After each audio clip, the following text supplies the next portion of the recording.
Hello, this is Art Fictions. I'm artist and writer Gillian Knipe, wishing you a warm welcome, and also to today's guest artist, Luke Burton. For this discussion, Luke and I talk about Ben Lerner's 2019 novel, The Topeka School, which focuses on debate champion Adam and opens with a scene of him on a boat monologuing to his girlfriend, though when he turns around, she's no longer there. The novel then goes on to explore the possibilities, pitfalls and failures of language. It sets formative years, peer groups and family relationships bang up against the fragmented structures of wider society, highlighting the sometimes freakish connections between the two. Just as the lead protagonist Adam projects the ill fit of his interior world within highly praised cultural norms, so does Luke Burton's art practice constantly negotiate between the intimately personal and the expanse of a broader exterior. And just as Ben Lerner uses language, Luke plays with symbols, scale, and archetypes across alternative ways of presenting the painted image. These are often potent projections of belonging and alienation. They also have me thinking about what it is to be privileged enough to participate while being largely ineffectual. I think there's a kind of ambivalence about language being one at the same time a potentially violent force, medium of ill, and the way that we can gain consciousness. Luke Burton, welcome to Art Fictions. Thank you for having me. It's great to do this. It's really weird to be in a studio doing this. Where's the screen? I'm not on Zoom. Yeah, it's really special to have someone in the studio. So you've chosen The Topeka School, published in 2019, written by Ben Lerner, who before turning to mainstream fiction was already an award-winning poet. It's a part autobiographical novel and apparently a prequel to his two previous novels, Leaving the Atocha Station and 10:04, though I've not read either of these and they're not necessary to have read before this one. The book is set in Topeka, Kansas, and divided into sections, each written by either Adam or one of his parents, Jane or Jonathan. Individual sections are prefaced by a text which describes something happening in the life of Darren, beginning with the actions leading up to an incident with a snooker ball, which we understand or assume as being particularly violent. Set up by this introduction and all along the novel, there exists a sense of perpetual simmering male rage. Adam is the son of two psychoanalysts who attends Topeka High, where he is a debate champion, not because he is studious and prepared, but because he is excellent at cross-examination and use of a technique called the spread, and hopefully we'll talk a little bit about that later. Interactions and overlays in stories confuse the independence of the characters so that generational experiences bleed into the present and are experienced in some way across mother, father and son, as well as the person echoing or being some sort of echo of what is happening on a national level. Well, I suppose particularly with regards to politics. The thing of spreading and words and text, this will hopefully come out in our conversation, but it is also very much about words. And words is not just weaponry, I thought, but savage weaponry with, like a bread knife. Serrated. Yeah, serrated edge weaponry. Horrible. Like that little tray you've got with spikes on it over there. So, that was my impression of the book. That's a very concise summary of what I would say is quite a formally complex book. It's not something that you can kind of conjure up the narrative in one or two sentences. I mean, I think in some ways there are many, many incidents that are memorable, but I don't feel like there is an overarching, clear narrative. I mean, it's not rambling, but it gets to rambling at some points. That each section or chapter almost starts off really concise, this is happening, and then that happened. Then it just all sort of pours out or something, and all these different things come in, and people can't talk, and you can't understand what they're saying. Anyway, tell me why you chose the book. I guess the first thing to say is I've kind of been avoiding Ben Lerner. He had written these two novels which a lot of people had raved about, but I tried reading the second book in the trilogy, 10:04. I didn't get on with it. I found the narrator really annoying. I guess he's intentionally someone who is both incredibly anxious and kind of self-absorbed in his own life worries and troubles. He's also, relatively speaking, very privileged, but he also has this kind of imposter syndrome. I gave the Topeka School a go and then just immediately felt it was just a completely different animal. I mean, it was formally really interesting, very kind of complex structure. And then the characters in them, you have his parents being written in the first person, and then Adam himself is told in the third person, with the exception of right at the end, he goes back into the first person. So there are all these kinds of literary techniques which are kind of like literary gymnastics in some ways. I mean, the idea of writing passages of your parents' lives from the first person seems to be quite a kind of psychoanalytically mad thing to try and do. Like, yes, absolutely. I don't know what you thought about that. Oh, I thought it was really strange, partly because of that reason, because you're kind of fixing your parents in a particular narrative. That's your narrative, really. So you're projecting that onto them. But also because I was particularly affected by the section where Jane, his mother, was explaining things to him. Yeah. And my only other experience of that in another novel was when the person she was speaking to was dead. And so I found that really disturbing. There's a moment in one of Jane's sections where he suddenly replies to her. Yes. And it's just one line. And you're suddenly aware that this is a kind of text that is somehow being written in a kind of contemporary time. I thought the character of Jane and her voice was so clear and so good that it felt like, how has he managed to channel his mum so well? And then I think at the end, in the acknowledgements, it says that she's a psychotherapist and has written lots of books in real life and in the novel. Some of that section by Jane is kind of taken from an essay that she's written. Oh, so there's realise. yes. I mean, I think the whole book is this kind of interplay between trying to find a voice that is both truthful, consistent, authentic in some ways, and then having what I think he describes as these kinds of tears in the consistency of the narrator.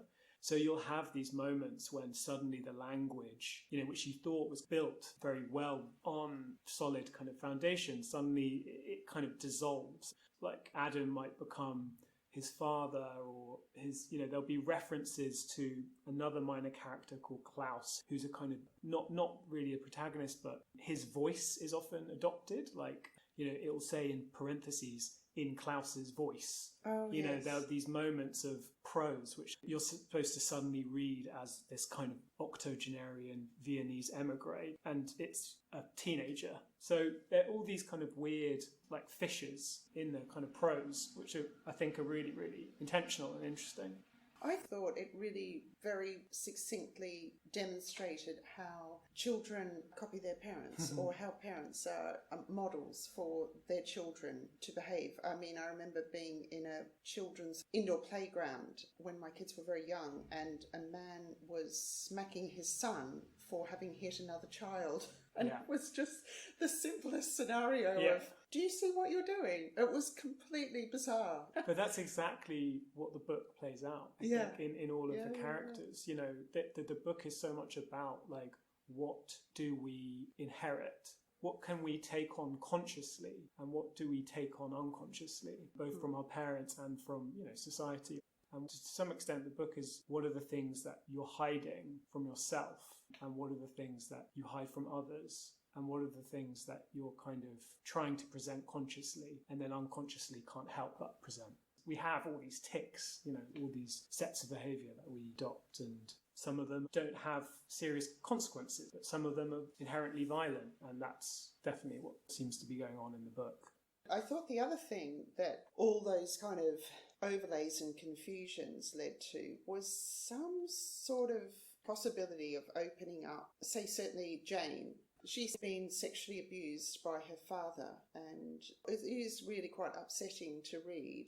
But there's something about how the other characters around her, her family, well, especially Adam, can take that on through that overlapping and overlaying. So to me, it sort of stops there being a cycle of repetition from generation to generation. So, for instance, at the end, when her father's dying, Adam basically can't wait for him to die. And she says at some point, oh, you wouldn't have liked the way he spoke about things because he was very slow. And Adam says, oh, yeah, if I was debating with him, I would have totally killed him. So that was really telling, that in some ways kind of sticking up for his mother. I thought that was really touching.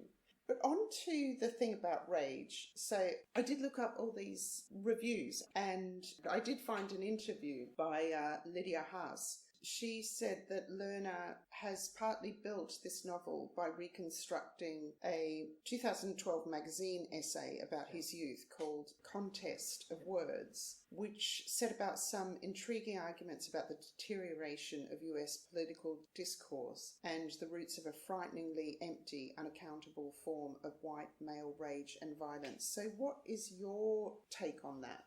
Well, I mean, my take is that there are different kinds of male characters in the book. You know, some are very gentle, like his father, Jonathan. But, you know, throughout the book, that there is a kind of reference to a desire from his parents and from Adam himself to not become one of the men. So there's a kind of generality about what the men is, i.e. a kind of destructive and abusive and violent force in society. I think Ben Lerner talks about this idea, and maybe the protagonist does, that, you know, knowing is a weak state. You know, like this idea that you can know that it's wrong to verbally abuse a woman or, you know, crank call her. You can know that to be true, but knowing is weaker than certain other drives that can overtake that knowledge. That's so dismal. Yeah, I mean, it is dismal, but I think on the flip side, you know, whilst knowledge can be weaker, I think there's also a kind of argument for a kind of engagement in language, a kind of creative flow that you can maybe experience when using language in a certain way. I think there's a kind of ambivalence about language being one at the same time a potentially violent force, a medium for ill, and the way that we can gain consciousness.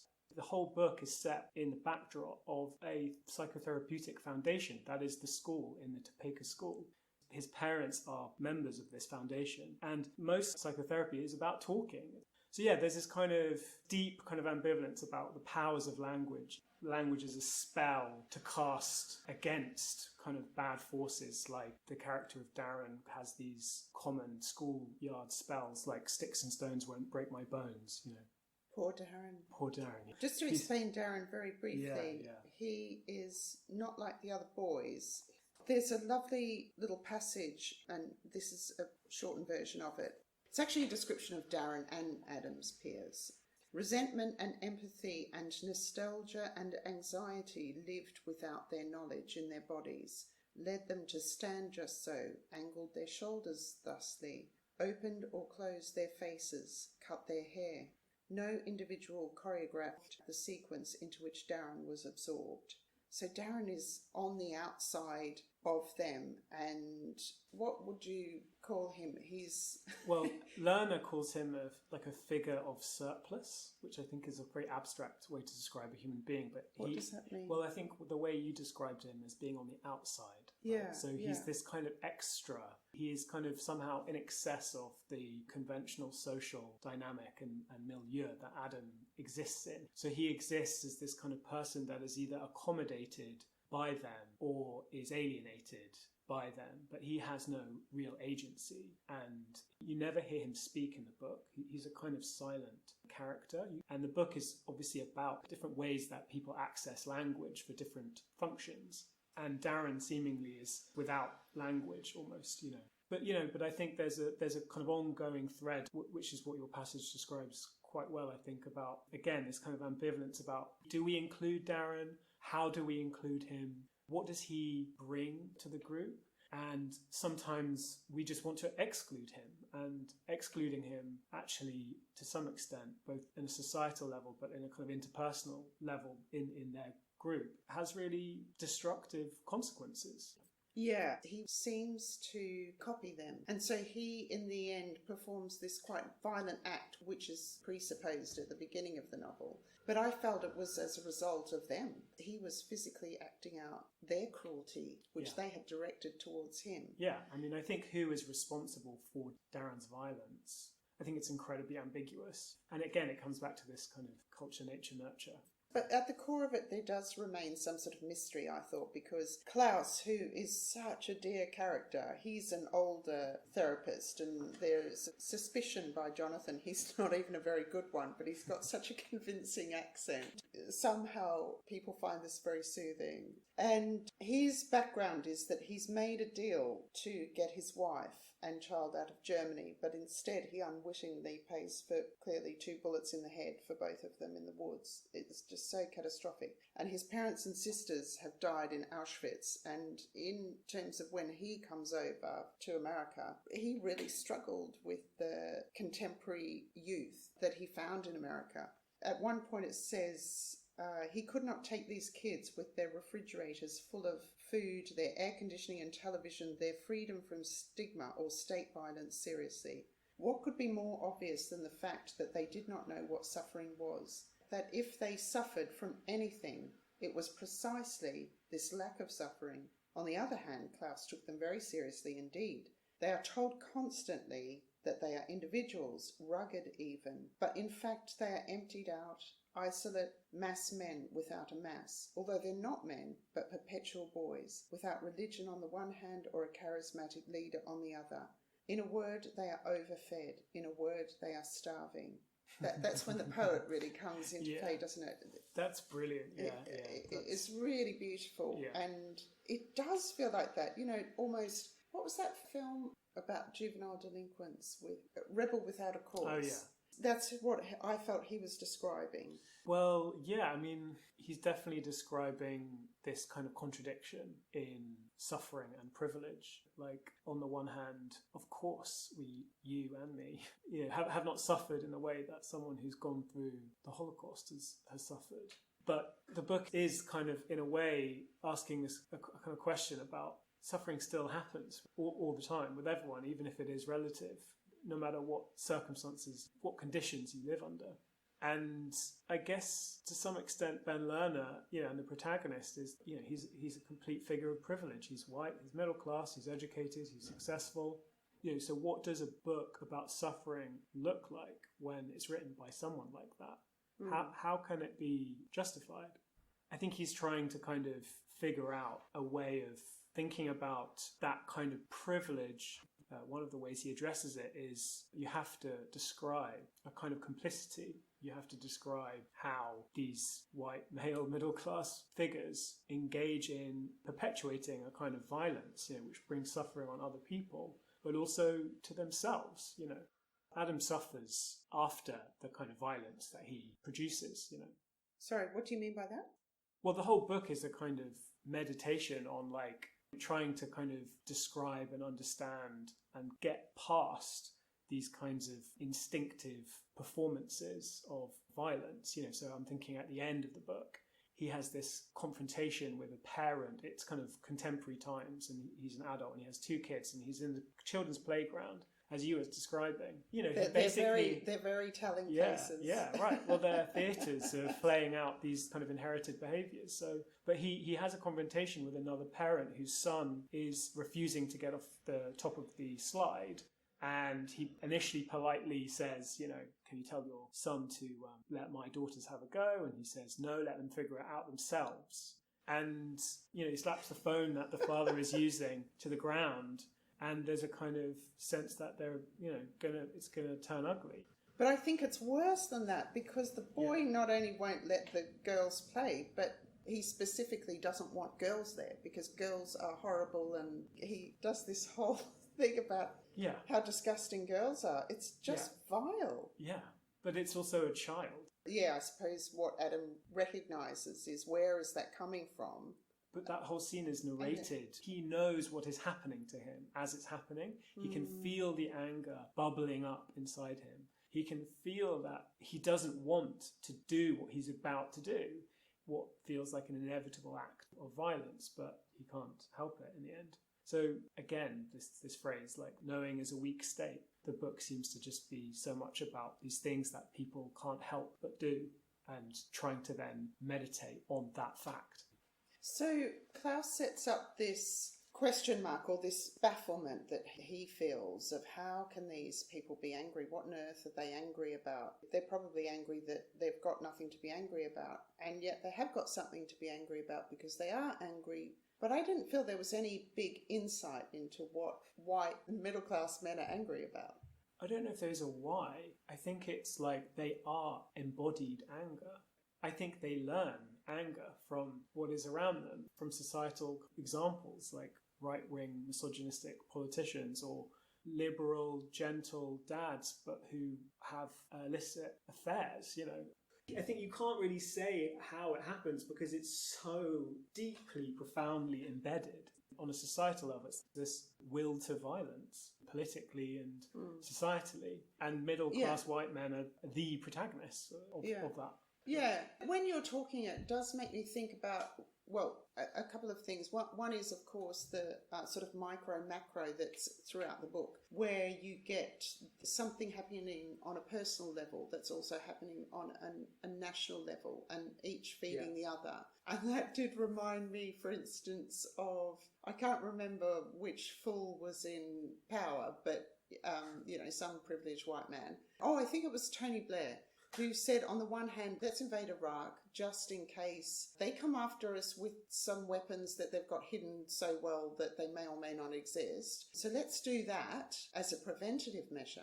And yet, on the other hand, I don't want young men having knives on their person. And I think, but sorry, what's the difference? They're exactly the same thing. You know, if you're going to carry a knife because you're expecting that somebody else is going to pull a knife on you, and then you're going to invade a country because you think that they're going to turn a weapon on you, that's exactly the same thing.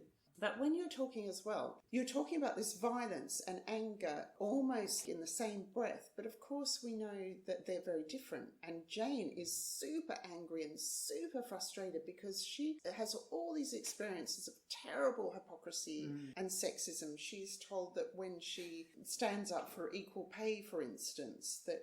she has penis envy. Yeah. I mean, don't you just want to slap her people? Psychoanalytic tools are used against her. Yeah, and her, on the one hand, her father has abused her, and then there she is by his bedside, when he's dying.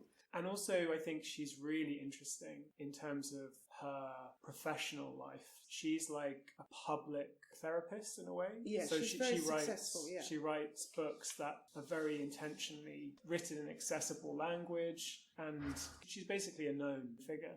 And the kind of abuse that she gets for that on a daily basis. And I think, the book is so much about these different kinds of private and public languages and private roles, public roles. And she's someone who is obviously a really brilliant mum, but is also trying to be a kind of, well, not a mother figure necessarily, but like a public engagement through therapy, therapeutic language. And just the very damaging consequences of her succeeding in doing that, I think are really interesting. Yeah, I think it's also interesting because it shows us that you can't be a stand-in for every woman. But she's certainly a woman who's very angry, but she's not violent, so... No. But then somewhere also, in that sort of places a question mark over the whole connection between anger and violence. But I think in all of this, I feel like I want to be really careful because Jane, as we've said, is this incredibly clear character and voice. But that clarity in the voice is very intentionally disrupted by Ben Lerner through these kinds of breaks, tears in the narrator's kind of voice. And I think, I could actually read an extract, which I think it's not actually Jane in this case. It's Adam's girlfriend, Amber. Amber, yeah. My point really is just that I think Ben Lerner is constantly trying to say, on the one hand, trust me, trust the autonomy of these voices, and then saying, well, no, this is fictionalized. These are like composite texts, and I'm bringing in fragments of stories of completely different people into this book. But anyway, Amber, Adam's girlfriend, this is a very extreme example of this kind of tear. This is not what it's like in the rest of the book. It's a lot more subtle.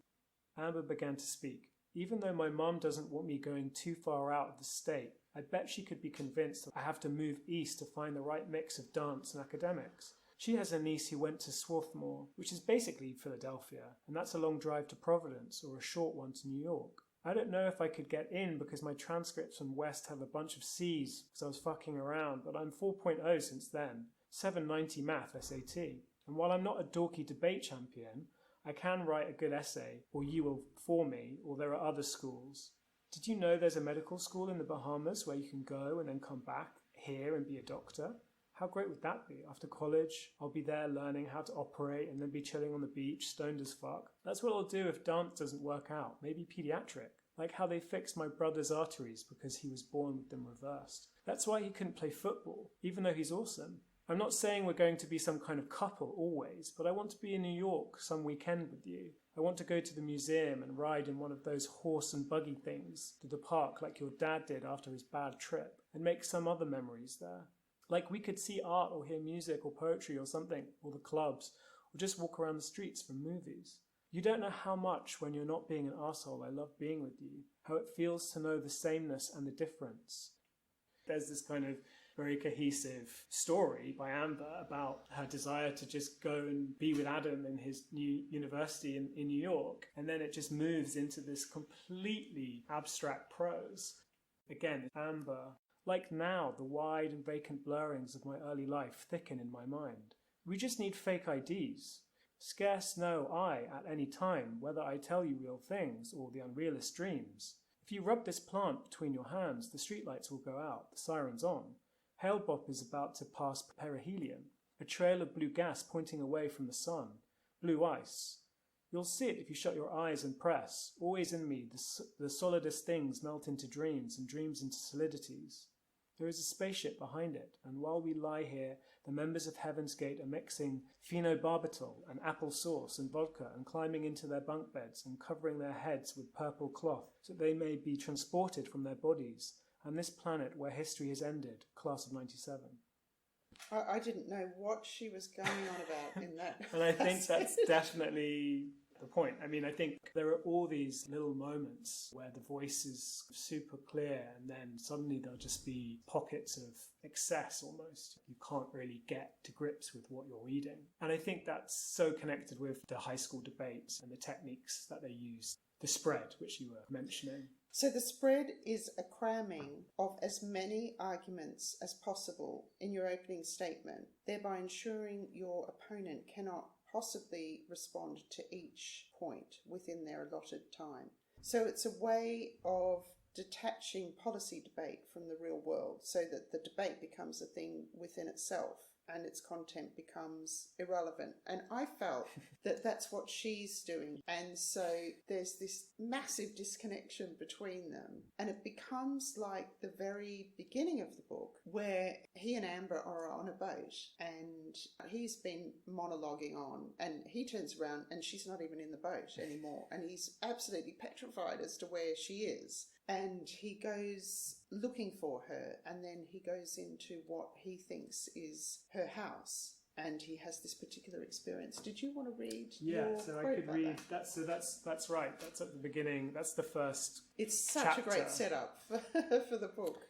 Yeah, so he realizes he's not in her house. He's gone into the wrong house looking for her. Hers was the first open door on the right, and without turning on the light, he could see from the doorway that Amber was in her bed, under the covers, breathing steadily. His shoulders relaxed, the relief was profound, and the relief made more room for anger. It also let him realize how badly he had to piss. He turned and crossed the hall into the bathroom, and carefully shut the door, and without turning on the light, lifted the lid. On second thought, he lowered the seat again and sat down. A car passed slowly outside, its headlights illuminating the bathroom through an open Venetian blind. It wasn't her bathroom. The electric toothbrush, the hairdryer, these particular soaps, these were not her toiletries. For an instant he thought, desperately hoped, that they might belong to her mother, but there were too many other discrepancies. The shower door was different, its glass frosted. Now he smelled the lemon-scented gel beads in a jar atop the toilet. Alien dried flowers hung from a purple sachet on the wall. In a single shudder of retrospection, his impressions of the house were changed. Where was the piano that nobody played? Wouldn't he have seen the electric chandelier? The carpet on the stairs wasn't the pile too thick, too dark in the dark to have been truly white. Along with the sheer terror of finding himself in the wrong house with his recognition of its difference, was a sense, because of the house's sameness, that he was in all the houses around the lake at once. The sublime or identical layouts. In each house, she or someone like her was in her bed, sleeping or pretending to be asleep. Legal guardians were further down the hall, large men snoring. The faces and poses in the family photographs on the mantel might change, but would all belong to the same grammar of faces and poses. He was in all the houses, but precisely because he was no longer bound to a discrete body, he could also float above them. It was like looking at the miniature train set Klaus, his dad's friend, had given him as a child. He didn't care about the trains, couldn't barely make them run, but he loved the scenery, the green static flocking spread over the board, the tiny yet towering pines and hardwoods. When he looked at the impossibly detailed trees, he occupied two vantages at once. He pictured himself beneath their branches and also considered them from above. He was looking up at himself, looking down. Then he could toggle rapidly between these perspectives, these scales, in a relay that unfixed him from his body. Now he was frozen in fear in this particular bathroom and in all the bathrooms simultaneously. That was such a brilliant setup for the book, because you're straight away in that sense of complete panic of being in the toilet. And Yeah. if somebody discovers you, how do you even explain that you're in the wrong house? You're an intruder, an accidental intruder. Yeah. I think I'm going to use that to take us on to your work, because I think the thing that I find really interesting about your most recent work is that thing of being able to look at something from different viewpoints. Luke Burton, you work across a lot of media, including paintings on canvas on double-sided folding screens and vitreous enamels. These are a mix of objects, landscape, male figures, and fragments of all of these. There are repeats and variations on the same image, such as footballs, fountains, peacocks, and men, with a particular emphasis on scale, from the room to the human to the handheld. Speaking of scale, can we then go back to the landscapes and the enamels? So these appeared in Impossible Weather, which was at Bosse and Baum, squeezed in between lockdowns. Maybe if you want to go through the landscape first, because the landscapes are, this is a really dumbed down version of what the image is, okay? Yeah, I love the idea of that. So the bottom half is quite a regimented display of blossom trees, almost like as if they were vineyards or something. Yeah, it's an orchard, Yeah, and a tennis court with some old rubbings on it that needs fixing by the greensman. And then the top half is an array of car headlights, which are turning and turning and turning so much that they almost create this strange holding pattern, despite all that movement. I guess what I'm saying is, when I think of landscape painting, I'm not expecting what you've painted. No, they're not conventional landscapes. So the little cars and headlights are on this kind of spaghetti motorway system, which is painted with these expressionistic, almost calligraphic brushstrokes. But I think this idea of the multiple perspective image that we're kind of touching on as well with the last extract in the book, I think I've always been interested in how painting might allow for these different kind of spatial perspectives in one picture plane, or, you know, in the case of the dressing screens, to have something that can be read as a kind of 2D image, but is obviously also an object in space, a sculptural object that you have to move and therefore change your physical perspective. In Bosse and Baum, in that show, Impossible Weather, the landscape itself, the large-scale 2.5 metre by 1.5 metre painting, as you describe, it kind of has no perspective which is classically correct, but also the motorway is as if you're looking above at the night sky, and the roads are kind of part of the night sky's constellation. They're like kind of cosmic bands. So the motorway has been lifted up into the sky as if you're looking up into it. But it's situated on top of the bottom half of the painting, which is a different aerial view from above, looking down onto a tennis court and this orchard. One is a kind of fantastical perspective onto an impossible motorway system that is a kind of cosmic superhighway. And the other is a humanly impossible, unless you were in a hot air balloon, view onto these grounds. I read headlights also, like rabbit in the headlights. Right. Well, like when you're driving at night. Yeah. Yeah, there's a kind of blinding Yeah. quality. But I guess in terms of the show had this painting, which was a single painting. In other words, even though it represented these multiple perspectives, it in itself was one view. And then surrounding that one large painting were, as you say, these tiny objects made from vitreous enamel. They could be seen as miniature paintings in themselves, but also they could be seen as almost like fragments reconfigured in a new material from the painting itself. So there are like various cosmic references and moons and abstract kind of shining coloured discs that may resemble planets more or less. But then there are things that kind of contradict that way of looking at the enamels as a simple kind of translation of the painting into this kind of other form. So there are like these little miniature portraits and like a kind of banana on the floor and other kinds of more autonomous, you could say, pictures of things. Yeah, so there's moons and eyes, fishes. Yes. What's the anxiety colour wheel? So they're like colour wheels, which Yeah. you get, which are obviously like a pedagogical device for Okay. learning colour. And they're basically, in the series of these anxiety colour wheels, the colours have been mixed or smudged or blurred in different ways. Sometimes with my finger, so before firing, I've smudged it with my finger. There's a kind of finger trail. And then in the finger trail, I've painted these little anxious faces, little kind of frowning faces. I do love them. Oh, good. So there are all these different kinds of works that obviously elicit different kinds of address. You're like, I'm seeing this as a portrait, or I'm seeing this as a fragment. And they're scattered around the space. Some are very high up, some are very low down. Some are kind of arranged together in quite formal configurations. They look like they're supposed to be seen together. Some are kind of by themselves, and some look even a bit kind of ad hoc, like a bit kind of throwaway in terms of their positioning. So there are these different attitudes of display as well, I suppose. Yeah, I've always been interested in the idea that you might produce different ideas of distance, and you could do that through different ideas of scale. And I think the reason why I'm interested in that is because I think I'm very interested in how to create a kind of intimate space, psychologically, psychically, but also through space, through potentially manoeuvring yourself in a space. The small scale enamels allow you to have these discrete kind of moments in like these funny corners of the room. And then this one painting is this very grand scale landscape, but the cars are very tiny, very tiny. I mean, they're impossibly tiny. So there are all these jumps in scale, but also, this idea of spatial distance, but also psychological distance.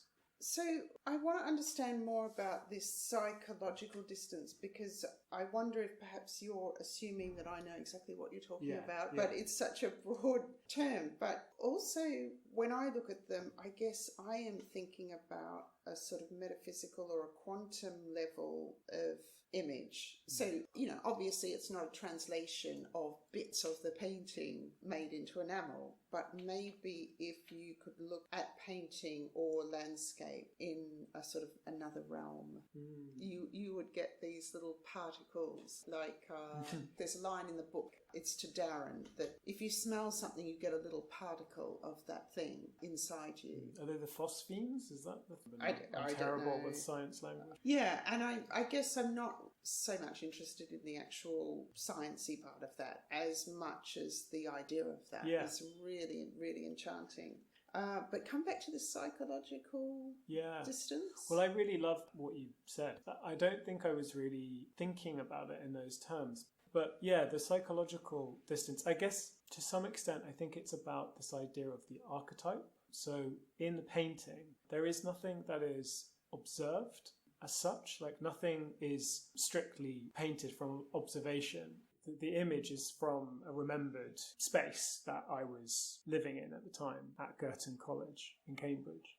In other words, the trees, they're both a remembered specific tree, but they're also a kind of mind's eye tree. The the cars, the same. Some things are more naturalistic and some things are much more mannered in their painting. But I think the things which are kind of from the mind's eye relate to this ongoing way of producing imagery that I have, which is thinking about particular forms as kind of archetypal forms. So they're not rendered from a specific object. A fountain will be like one at the same time a kind of stand-in for all fountains, which I think, you could say in some ways that idea of a stand-in is a kind of distant abstraction. But I think in previous work, I've tried to imbue that way of rendering something in this very archetypal way with a more mannered, like idiosyncratic kind of form. So these fountains, in one sense, are kind of a stand-in for all fountains. They're kind of cartoon fountains. But they're also really, squished and warped and idiosyncratic, right? And that way of addressing a form, that way of engaging in form and rendering it is, for me, the kind of very expressive and personal. It's to do with my hand, the limitations of my hand, and a kind of personality, basically. Yeah. So I feel like the work is a lot to do with a kind of attempt, and it goes back to the book in some ways, about this kind of idea of a public shared language and a kind of private, intimate kind of language. So I think the symbols that are used are personal to me. Often they're not kind of completely random things. They're often supposed to kind of reference a form of masculinity or masculine power, like these peacocks or fountains, even kind of arena of competitive sport. If anybody listening hasn't got it, we're talking about peacock and balls here, basically. But I think these symbols are kind of at one at the same time, supposed to be symbols, i.e. it's a shared language. Like symbols are things that lots of people can understand. But at the same time, they're symbols that I've chosen. I've not chosen any symbols. They're a kind of personalized form. But I think also the way that I'm painting these forms, they're supposed to be symbols of classical perfection and unity. And I'm painting them in this very warped, mannered, elongated way, which I think undermines some of that. I guess I'm just thinking a lot about what these words mean, what does intimacy mean? What does language mean? I remember once when I was an undergraduate, this lecturer and artist, Neil Cummings, said, why do artists always talk about the desire to create their own language? Language is something that we share. But then we're also trying to form a kind of idiomatic way of expressing ourselves. There's a kind of tension in that. I think the question of to what extent I'm revealing myself as an artist and to what extent, Ben Lerner is trying to reveal himself, there's an anxiety or a question about the extent to which that is happening. And that becomes the very subject of the work. The book is trying to be this account of his life and his parents' lives. I mean, what could be more personal than that? But it's also trying to be a really formalized aesthetic object. Super, super tight, For me, that's a really interesting tension or question about making art. I want to kind of have this thing which feels like it's coming from a point of intimacy, a point of exposure. I also want the thing to have a formal complexity, which to some extent demands a kind of distance, So what you're saying there about the book and its connection with your work is definitely something I experience in both. I was also thinking about how in the book Jane sort of reveals all, and she's very much open access. That's what she's interested in. And she criticises that her colleagues, her male colleagues, have reduced what she's done to some sort of psychological chick lit. And I wonder about that with the writer and with your work. Do you think there's a fear of complete exposure? I mean, that's what she's done, and then it's seen as really reductive. And why is it compelling to maintain something very formal? Why maintain the distance? Yeah. Well, I guess... I mean, I would, and I do in my work, so it's no criticism. Well, I guess, it's just, I think there's a difference between being personal and being autobiographical. Absolutely. And obviously, artists make incredibly personal work, which is abstract or seemingly indirectly to do with life events, thoughts and feelings. But I guess the question of how much you want to reveal and how much you want to be accessed in terms of your personal life or your sense of self or the kind of deeply felt things going on psychically. For me, I think it's about how you feel when you're making the work. How much do you feel is at stake? Do you feel like it's a scary thing to do, or do you feel perfectly kind of safe? And I think I would never say, one has to feel this way or that way, but I think for me, what's exciting about doing it at all is that when I have a feeling of fear in showing a particular kind of work, that usually means that it has a kind of energy which I can use going further into the future. Yeah, I can completely relate to that. It sort of brings me back to this spreading thing that is talked about in the book, where by saying so much, you're revealing nothing. Yeah. And that is the opposite of telling all, as if telling all is helpful to everybody. And I'm not sure that's the case. In all of the sections about competitive debate, the kind of running theme, I think, is Adam's relationship to it. And the kind of way he actually doesn't like doing that form of debate where the spread takes place. He's highly trained, kind of micro level, by this figure of Pete Evanson, who's previous high school debate champion and will later go on to work for Republican politician Bob Dole. And so he's this kind of right-wing figure. But Adam still, when he feels like he's in the flow of the debate, he accesses this thing which for him is like a kind of poetry. And I would say that Lerner is trying to argue that creative flow within the kind of very formalized, ritualized behavior is a kind of ecstatic moment of creativity and is completely connected to the personal. So there's this strange engagement in what he describes of as flow, which I think artists experience, if only fleetingly. Certainly I do. But I think it's a very personal moment. I think that's a really great observation. That's certainly how I felt about that section in the book. Shall I read that, or is that? Go for it. Yeah, so Adam is describing giving one of his competitive debates. He began to feel less like he was delivering a speech and more like a speech was delivering him, that the rhythm and intonation of his presentation were beginning to dictate its content, that he no longer had to organize his arguments so much as let them flow through him. Suddenly, the physical tension he carried was all focused energy, transformation that made the event slightly erotic.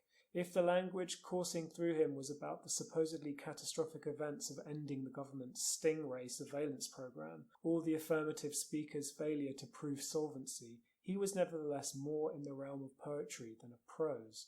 His speech stretched by speed and intensity until he felt its referential meaning dissolve into pure form. In a public school closed to the public, in a suit that felt like a costume, while pretending to argue about policy, he was seized, however briefly, by an experience of prosody. When he got to that point, it was so far away from all that horrible, aggressive, macho, let's annihilate our competitors. Yeah. Which I did read a book a while ago now about why we always get the wrong politicians. And one of the techniques, of course, is to use up all your time when debating to just babble on. And it's really cynical and it's horrible. And Adam realizes, gosh, this thing that I've been taught to do that I'm actually really, really good at is frighteningly much like, I think there's an example. Well, it's either an example in the book or I was reading about it in conjunction with researching the book of Reagan coming up against Jimmy Carter and winning this particular debate. But it was all about veering away from facts. Whereas in that moment, it's all about the poetry and the personal within that, as you say, that rigid framework. So moving on, when you are talking about these archetypal forms or symbols, inherently if they're archetypal, then they're a stand-in for all. Once you start depicting, typical white man. Ambivalent man. Typical white man is good. As of right now today, that becomes problematic in itself. I mean, who are you to say what is the image of man? Because when I first saw your work, ambivalent man, and we can see his head and his shoulders, and he has a shower going down on him and a shower coming up in his face it's hose pipes, yeah. In the exhibition that I can't locate in my head. And I couldn't understand it at all. And I thought, are you trying to be cute? Is this a reference to classical painting? I don't even know how to read this. And then I saw the Impossible Weather work and thought, oh, okay, I think I get what this guy's doing. I'm going to ask him to be on my podcast so I can understand a bit more about it. Okay, when it comes to, say, footballs or peacocks or fountains, that's one thing. But how do you settle it in your head as to how you're going to depict a man?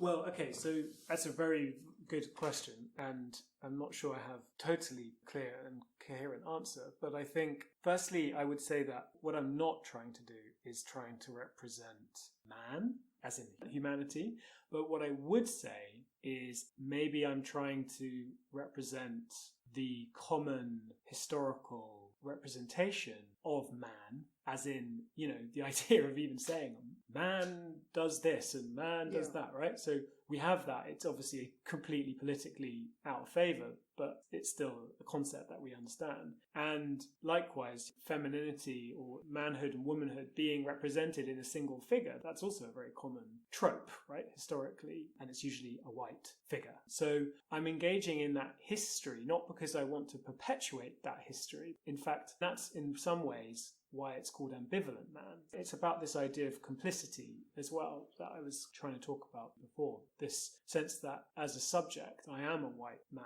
So in some ways, he is a kind of stand-in for me, even though he doesn't look exactly like me. And in some ways, he's this kind of archetypal figure that is supposed to represent the way that humanity has been, unfortunately, violently represented by a white male, because, they have the agency to represent humanity in that way.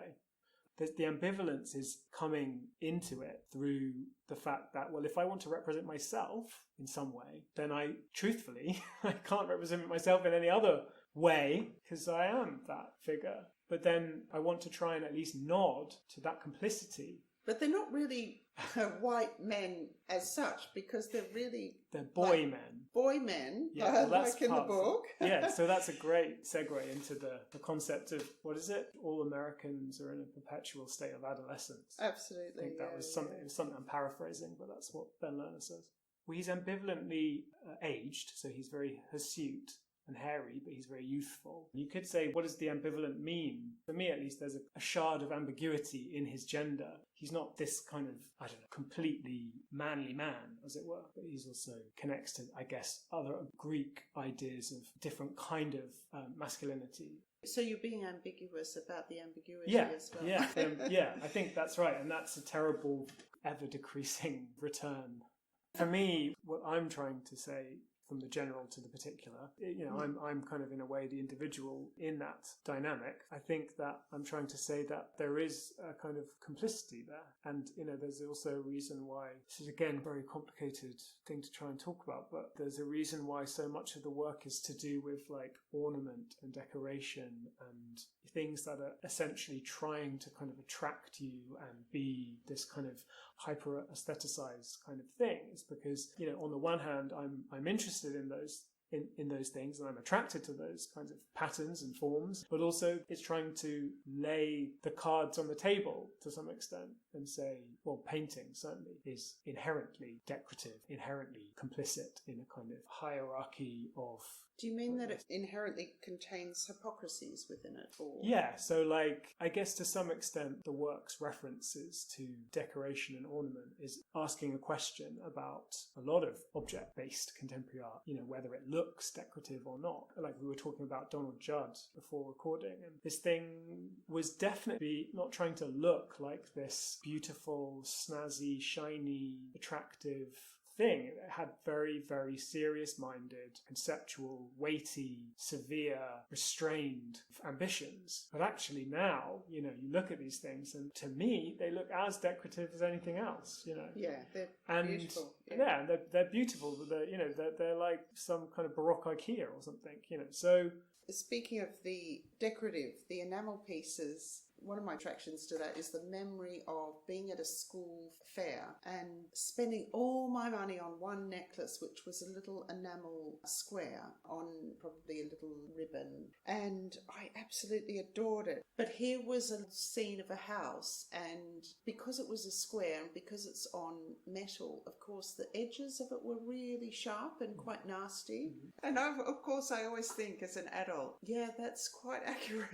You know, the perfect little home, the perfect little family, but ouch, those spikes really hurt. But also seeing miniatures at the Victoria and Albert Museum. When I go there, I always do go and look at Holbein's miniatures. They are exquisite. So is there future jewellery? There's a watch here in your enamels.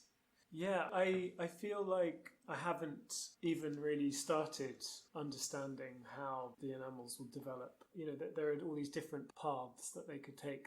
They can become more autonomously paintings, like miniature paintings. I like the idea of having just a handful of them in a big space, you know. There's obviously their portability, which you can kind of utilize through making them into wearable objects like jewellery. I guess I've talked a bit before about the idea that there's something in between which I quite like, which is a kind of private space, like they could exist in the pocket, that they wouldn't necessarily be worn public facing, but they would be on your person. I like the idea that they could be somehow ready for public display, but not on show.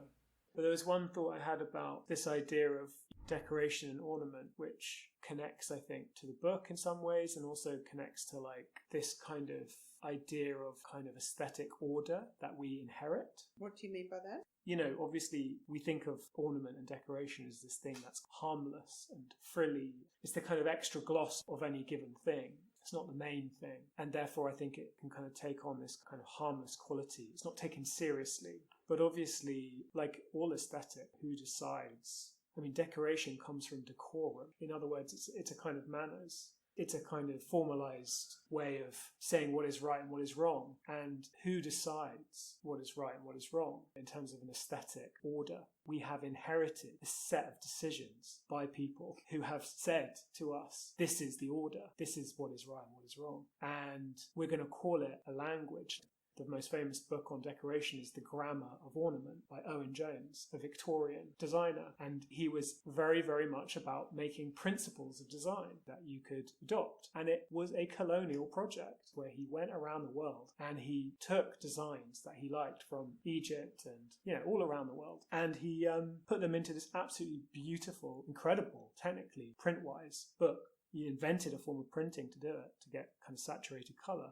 But that project is an imperial one, and it is not harmless, and it is not this kind of just frilly thing. It is at the very essence of what we now probably have inherited in terms of our aesthetic sensibility. Now, we can be conscious of that and react against that, but I think often the world of decoration or ornament, it's a kind of light subject. Although that's only presumed to be in our culture. I mean, I don't think that is across all cultures. Onto some of the artists that you look at and some of the other work that you're interested in. What I wanted to specifically talk about was Coptic Textiles, which I'd never heard of. And so I thought, great. Let's talk about something I know nothing about. So Coptic, spelt C-O-P-T-I-C, it's a general term used for decorated Egyptian textiles from the 4th to the 13th century. Apparently quite a lot of them survive as a result of having been in a hot, dry climate.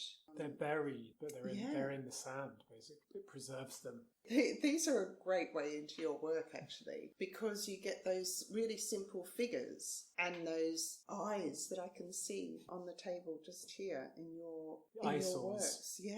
Yeah, so full disclosure, I also do not know a great deal about Coptic art and but it's very ancient naive, history. Isn't it? Yeah, you know, yeah. And really basic colours. It's highly sophisticated, obviously, in many respects, but to our 21st century post-Renaissance eyes, there's a degree of simplicity to the forms, what looks like a kind of naivety, although it's obviously completely intentional. And the process of making the textiles is very complex, I think. But I think, just the kind of, I guess you could say mannered, very stylized figures, the decorative borders around the figures, the way that they're often framed was instantly interesting to me. I was kind of doing that before looking at this work. And they also include a lot of those archetypal images that are throughout your work. I even found a peacock at one point. Yeah.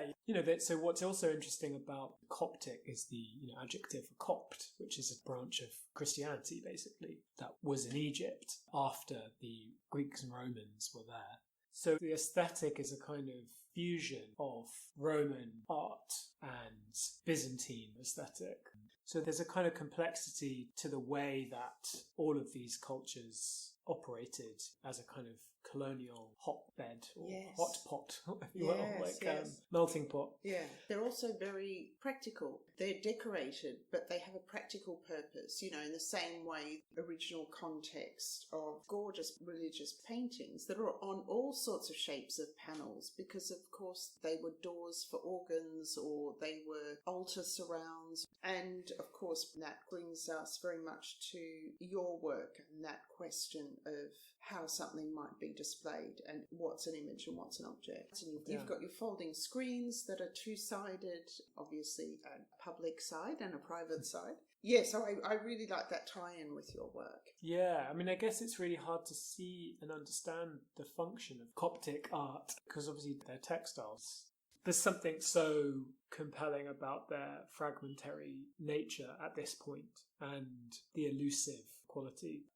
I mean, the book is really, it lacks a kind of total, cohesive whole. It's inherently a kind of fragmented object, and it's about accessing memories that are inevitably going to be incomplete. But yet, in its fragmentary nature, it is incredibly structured. So it's like this contradiction. It's like this object which is both whole and incomplete. Moving on to Lee Krasner, that was somebody else that you mentioned, and seeing as I had asked you about the textiles that were so old, I wanted to bring it up to somebody much more contemporary. Yes, Lee Krasner. Well, I think I have a slightly odd relationship with Lee Krasner because I wrote a BA dissertation that was just kind of drivel, probably like the academic equivalent of the spread, but it was an attempt at trying to look at Gothic landscape, which is a painting by Lee Krasner. And I spent a long time in the Tate Modern looking at this painting, and actually it's really coming back to me now, reading the book. It's a painting which is just such an amazing example of this kind of image which feels like so acutely structured and perfectly balanced, and yet evidently has been made in a kind of very fluid, intuitive, and just flying by the seat of your pants kind of way. And just the way that it kind of manages to sustain this sense of structural kind of integrity and kind of free-flowing energy. For me, that's what's kind of going on a lot in the book as well. I wouldn't say at all like my work is anything like Lee Krasner's, but I guess this kind of dynamic or ambition for a work to kind of have different kinds of energy, this kind of like quite rationalized, balanced structure, and then something which is more off the wall, for want of a better word. Yeah. I mean, I think she's amazing. On the wall, in this case. Off the wall, on the wall. I assume you saw her exhibition. I loved it. That Barbican exhibition of her work was... Yeah, I'd love to know what you think of her. What that exhibition really showed me is we start with those figurative paintings of hers, some of which are really cheeky. I love the attitude in them. And I felt the figure was somewhere in the work throughout her work. Yeah. And, I'm no art historian. I wondered if that was something, aside from just, rampant bloody sexism, if that kept her from being a bigger success than she was at the time, because a lot of rhetoric at the time was around this idea of her not creating pure abstraction. I don't think pure abstraction is at all possible, but I thought what she did was she teetered so much on the edge of these two ways of painting They're both absolutely present. But if you said, okay, point out the abstract parts or point out the figurative part, you can't pull her paintings apart like that, of course. No, and I think, certainly a painting like Gothic landscape is doing that to the nth degree. It's like something is materializing in front of you. It's about to be something that's recognizable, and then it kind of teeters off the cliff of recognizability, and you're back into a kind of pure form, pure rhythm, and then you go back and forth. It's a kind of shimmering between those two things. Yeah, and it's also just about different perspectives. It does away with any these unnecessary binaries of figurative and abstract. Yeah, and also teetering on the edge is, to me, it's a much more difficult place to maintain. It's like we've repeatedly talked about the two aspects with your work and with Ben Lerner's work, where there's a certain reveal and a certain structure as well. Tell me about any other books that you're reading. After reading the Topeka School, I did go back and read the first two books in the trilogy. Did that work a lot better? I had a lot more sympathy for the protagonist than I originally did. So I really enjoyed Rachel Cusk's Outline trilogy. Again, I've been reading a lot of auto-fiction, and Rachel Cusk, it's ambiguous as to what has really happened in her life, but the narrator is a writer who travels around the world, going to literary festivals and teaches in British Council and things like that. She has an incredible memory for the conversations that she has. So she evidently doesn't have an incredible memory. She's kind of making these up. But all three books basically are just a series of conversations with people that she meets. She's a very cool writer, so it's like incredibly psychologically restrained, and I think it's a very political gesture in a way to write in that way, to really keep the sense of your own thoughts and feelings in check. But the effect of doing that heightens these moments that are revealing in some way. Been reading Adam Phillips, who's a psychoanalyst, and a book called Attention Seeking. That was very good. Kind of made me think a lot about what distracts us, what divides our attention. Often the things that we should probably give most attention to, or it reveals something about ourselves. So coming up, you've got the Cambridge residency show. Yeah, exactly. When will that be? Well, it's been postponed several times, but it may happen in September, but if not, next June. Okay. But it probably will happen in September. Anything else coming up? I have a couple of group shows in London. Okay, where are they? So one is at White Crypt, which is called the Artist Oracle. And that is a project where 30 artists were invited to make a piece of work in response to their dreams. We had some workshops with a dream guide, and it was a really great project. Fun. Oh, I love the sound of that. Yeah. When is that? That's September. Okay. And then I'm working towards a solo show in Korea for next year.